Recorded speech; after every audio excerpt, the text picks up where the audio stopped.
What's up, guys? Happy September 11th, Friday. Never forget, hooah. I wanted to come at you quick because I am about to do a workout, but I had something on my mind, and I'm not sure if you guys ever get in this mode where you want to get a workout in, but you're really thinking about something. You got to get it out or get it done before you can start your workout, or you're just gonna freaking think about it the entire time you're doing your workout. That's how I am. So I wanted to get this out and get this to you guys because I had a conversation with a gym owner yesterday, and they were talking to me. They're not somebody that I currently work with, but they were saying that they're struggling, and they were thinking about doing the 6-week challenge again, right? That's what they were talking about. And they said, yeah, I think that might get me back on track because I was successful with it, and it worked. And so the first thing I said was, well, why'd you stop? If it was working, why did you stop doing it? And they said, I don't know, I just ended up running out of money for ads and things like that. So it got me thinking, did it really work for them, right? And so just to let you know, I'm not against doing a 6-week challenge. I'm not against running Facebook ads, but I am against, in most cases, doing both of those at the same time, running ads to a 6-week challenge. Right, and I wanted to kind of do some math today to show you why I'm against doing that, because I always believe in protecting the downside, right, and protecting your risk. And so unless you really know your numbers and you know for a fact that you're going to make money off of this specific strategy, it doesn't make sense. It's too risky of a acquisition model to run unless you really know your stuff. And so I wanted to break this down because I did ask this person the same thing, and they said, yeah, I do know my stuff. I was getting $5 leads and I was selling the challenge for $600. So that's great. I mean, I'm making $500 on everybody that signs up. And I said, okay, that is the highest level of the math. And maybe the person that was telling you to do this was speaking to you in those terms. But the math goes farther than that. It really does when it comes down to will you make money from this, and is this a sustainable business model? So let's dig into it now. Let's say you are in the same boat as this other person and you are getting $5 leads as well, okay? So let's say you spent, let's keep round numbers here. Let's say you spent $1,000 on ads, and you end up getting it for $5 leads. So you spent $1,000 and you got it for $5 each. So you ended up getting 250 leads. I'm sorry, that would be 200 leads. My bad. So you ended up getting 200 leads. Okay, so you start off with 200 leads, which is great, but we have to continue going down the funnel, continue going down the pipeline, okay? So the campaigns look great. The Facebook campaigns look great. You got 200 leads that are interested in doing your challenge. So what do they have to do? Well, first, after they become a lead, whether you capture them on Facebook or ClickFunnels or whatever it may be, they need to schedule an appointment with you to get started, right? And we know that typically only 50% of the people that opt in or give you their information will actually schedule an appointment to meet with you. So now we're down to 100 leads, okay? Still not bad, 100 people that booked an appointment with you. Great, but we need to keep going down the pipeline. How many of those appointments actually show up, right? And I would say conservatively, especially during these times, probably 50%, okay? And that's like I said, that's a good number to have. So now you have 50 people that actually purchased or actually showed up to meet with you, meet with your sales guy, whoever, to hear about your offer, okay? Which is not bad. If you have 50 appointments in front of you every single month, that's pretty great. You should be able to make money off that. Now let's say you're a good closer, right? And you actually sell 50% of these people on a mid-ticket sale, which is like $600, as this gym owner was telling me, okay? So now we sold 25 people, okay, at $600 a piece, okay?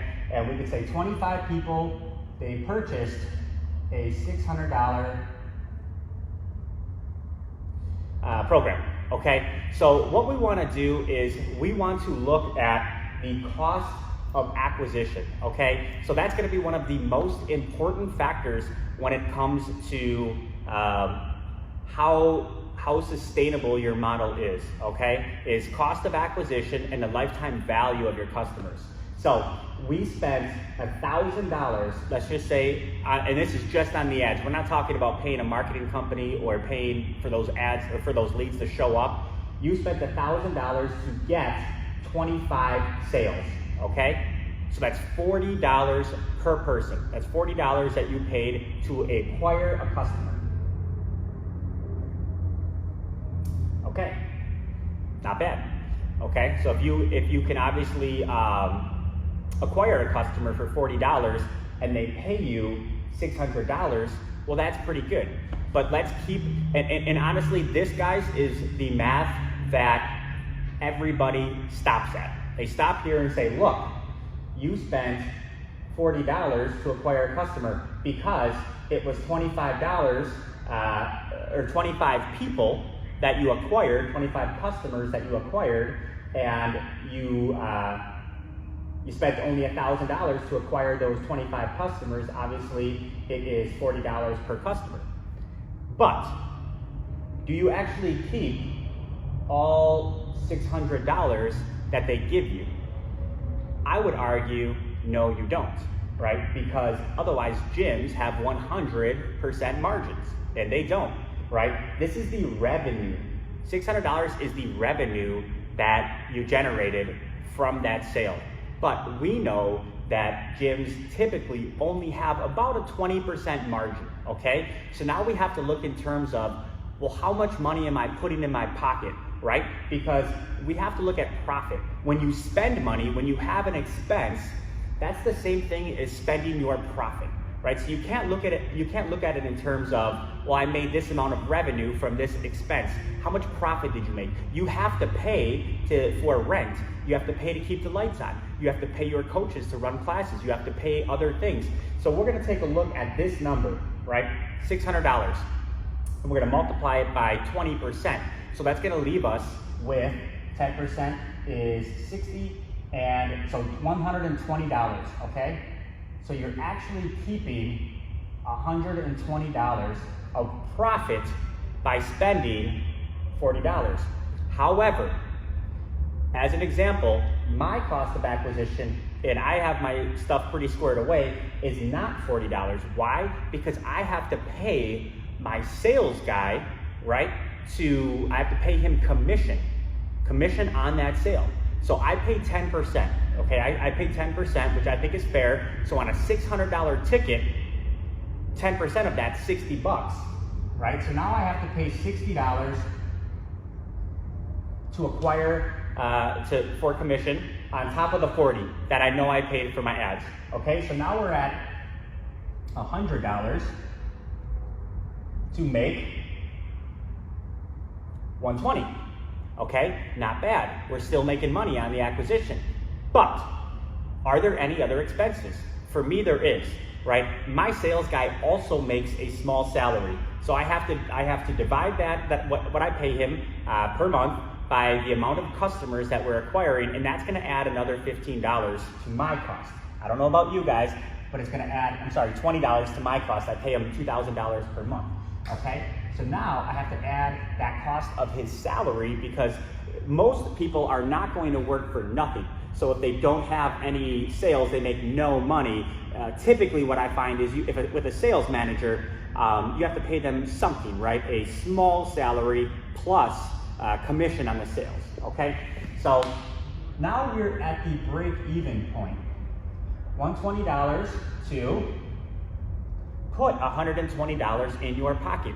So as you can see, we're breaking even off of our acquisition, right? And typically that's not bad, because some of these people are going to continue with you, right? So if you're not paying anything to acquire them, and there is a probability or a chance they're going to pay you more times, which is lifetime value, you are still looking pretty good, okay? But I'd argue that there's even more expenses involved in acquiring that customer than you think. So as an example, let's say you are paying a marketing company to run your ads for you, okay? So they're probably going to charge, let's say, I don't know, we'll be conservative and say $2,000 a month. That's the average. Some of these guys charge up to $4,000, some charge less, like 600 bucks, whatever it may be. Let's just say $2,000 a month you're paying in a retainer to a marketing company that's going to get you these leads, right? If you're not good at Facebook, these leads, 200. You're not gonna get 200 leads. You're not gonna get $500 or $5 leads if you're not good at it, right? It takes skill to do that, especially now, especially for brick and mortar gyms. So let's say you're paying $2,000 and they got you 25 people to show up. Who cares about how many leads they got you? How many people showed up? How many customers could you acquire? If they're shitty leads, you're not going to acquire very many customers. You're not going to close them because they're misaligned, right? What your offer is and what you actually do are misaligned, right? So they might be offering this, but you're actually selling this. So when they get in, they're like, dude, this isn't what I thought. I wish you luck, but I'm not gonna be a customer. I'm not gonna buy anything. So to get $5 good leads is difficult to do. You might be paying somebody. So let's say you got 25 customers. That's all I care about when it comes to what the marketing company is doing for you, how many customers that I get, and that's all you should care about too.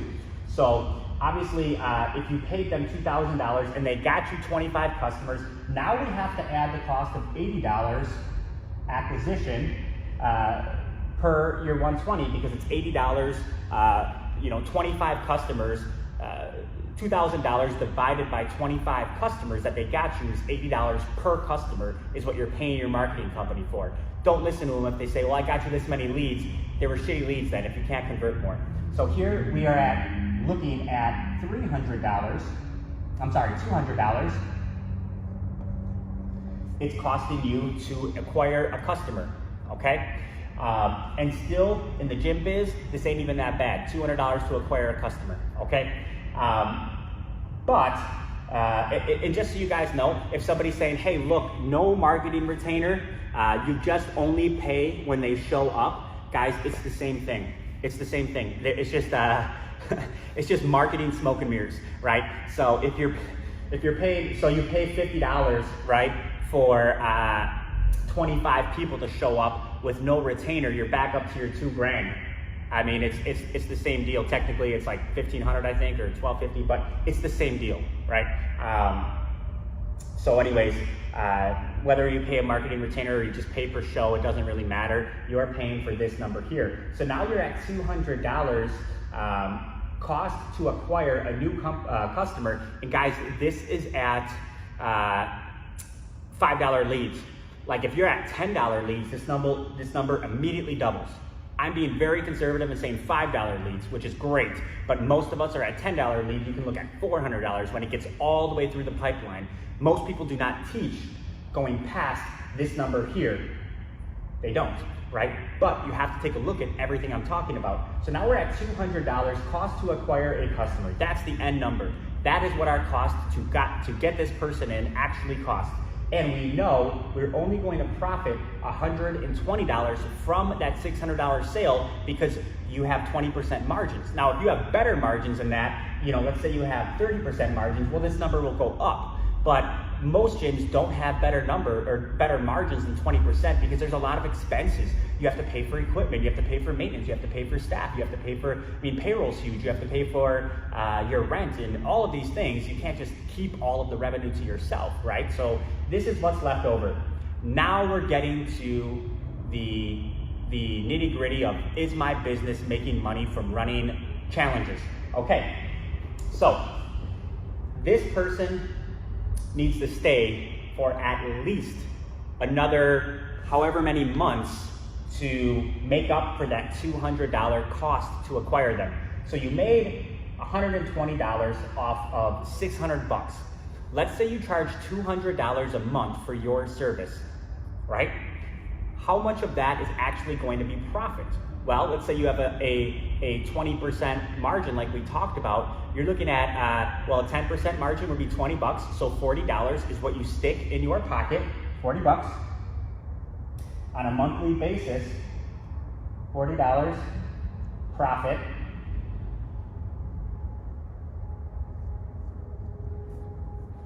per customer that you have that's paying you $200 in revenue per month, right? So we have 120 from the acquisition, from the 6-week challenge. Now we have to get to $200, right? So 20, one more month after the 6-week challenge, that puts you at 160. One more month after that, that puts you at $200. So this customer needs to stay for at least 2 more months after the 6-week challenge for you just to break even, okay? To meet that $200 cost of acquisition, right? So now we're balanced. But that means they are at your gym, not for 6 weeks, but they're at your gym for 14 weeks, right? 6 plus the 4, which is month 1, plus the other 4, which is month 2. They're at your gym for 14 weeks. So your average lifetime value of your customer needs to be at least 4 months, right?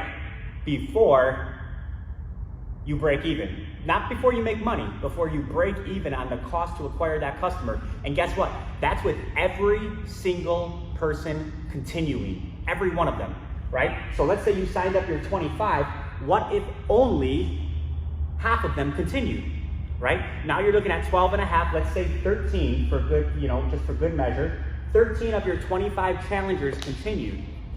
Okay, so you have half of the amount of people that you're collecting that $40 for every month. That's your profit, okay? So how long do they need to stay? 8 months, right? Because you have half of them. So these 13 customers need to stay at your business for at least 8 months, right? To break even on the cost it took to acquire them, because half of the people dropped out. Does that make sense? Right? And so that's why I say it's typically not a good strategy to spend money on acquiring customers into a short-term results-based program, right? Because the downside, can you make money doing it? Absolutely you can. I have myself, but I knew my numbers going into it. And so I made a calculated risk. I knew that I was sub $5 leads. I knew that I was closing at 70%. I knew that I was retaining at a much higher number. I knew that I charge more for my service than $200 per month. I did the math, and then I realized I only have to keep customers, 50% of them, for 3 months. And if I can do that, I break even on the cost it took me to acquire those customers, and anything they stayed for after that is pure profit, right? But I knew that math going into it. Most gym owners have not done this analysis and don't know the math, so they just think, back to the beginning here, guys, $1,000 got me 200 leads and I'm selling them for $600 a piece. Good, but have you done the entire analysis? And most likely the answer is no, which is why there's no money left over. There's no money left, right? And they don't understand why. It's because of this, guys. Because you're continually spending the money and they're going all the way through the pipeline, and it takes quite some time for you to actually break even on the cost to acquire that customer. Gyms, brick and mortar gyms, just do not naturally have high profit margins, which is fine. Most of us didn't get into it to make a ton of money, but they can. They can have high profit margins, and you can acquire customers differently. So what the hell? What should we do? 2 things I'd recommend. You can run Facebook ads, but do not sell a results-based program. And what I mean by results-based is somebody looks at your ad and they says, hey, lose 20 pounds in 6 weeks. Okay, so what is the probability that that customer is going to stay after 6 weeks because of how you acquired them? Now, I understand you might have a great program, great coaches, a great culture. You can get them, you can twist their arm to stay longer than 6 weeks. I get that. But the probability naturally is much lower because they signed up for a results-based program. They signed up to work out with you for 6 weeks and lose weight because you told them to. You told them, hey, do my program for 6 weeks and you'll lose 20 pounds. You told them that. You can't be upset when they want to, leave after 6 weeks because they lost their 20 pounds. They did exactly what you asked them to do, right? What if you do a 21-day challenge? Well, that's even worse. That's half the time. And now you have to keep them for even longer, right? And so I don't recommend spending Facebook money or a marketing company or pay per show on a results-based program.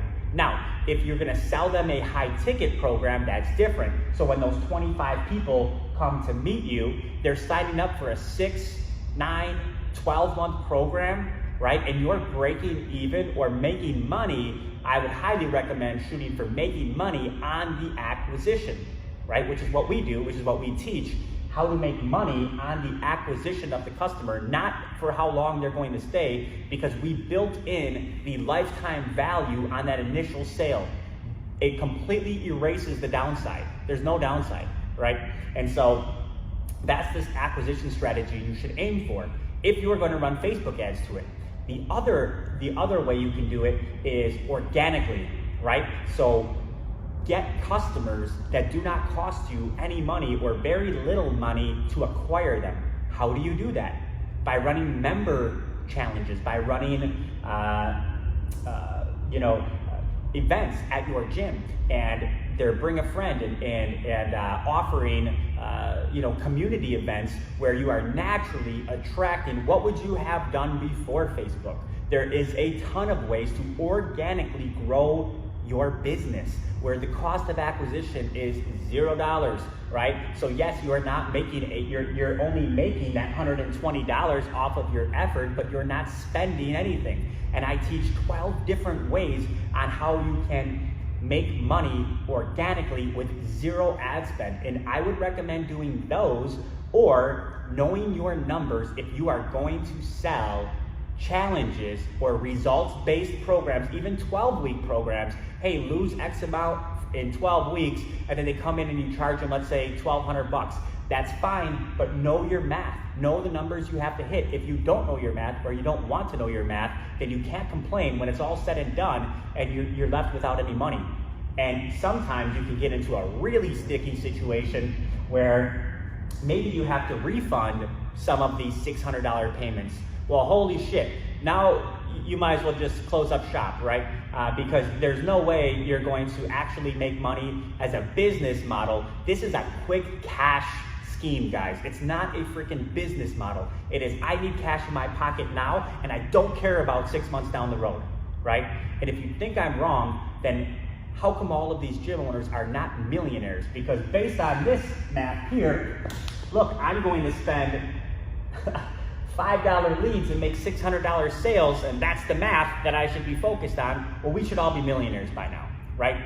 But we're not, and it's because the math doesn't work when you go all the way through.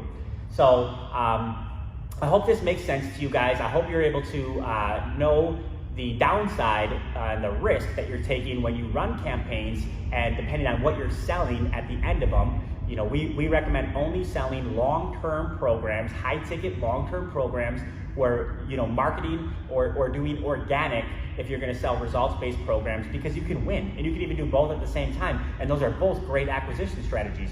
But this way isn't going to work, and I hope that I showed you why. So thanks for watching this video, guys. Like always, I am not a big motivational speaker, right? There's plenty of people that are. You want to get motivated, go on YouTube and watch frickin' Goggins or, you know, Jocko or Joe Rogan or somebody like that to fire you up for the day. I'm here to bring you tactics, right? Tactics and strategies that actually work, so you can watch this video and apply it at your gym the next day and make some frickin' money. So hopefully you guys enjoyed this, and I will be out with the next one shortly.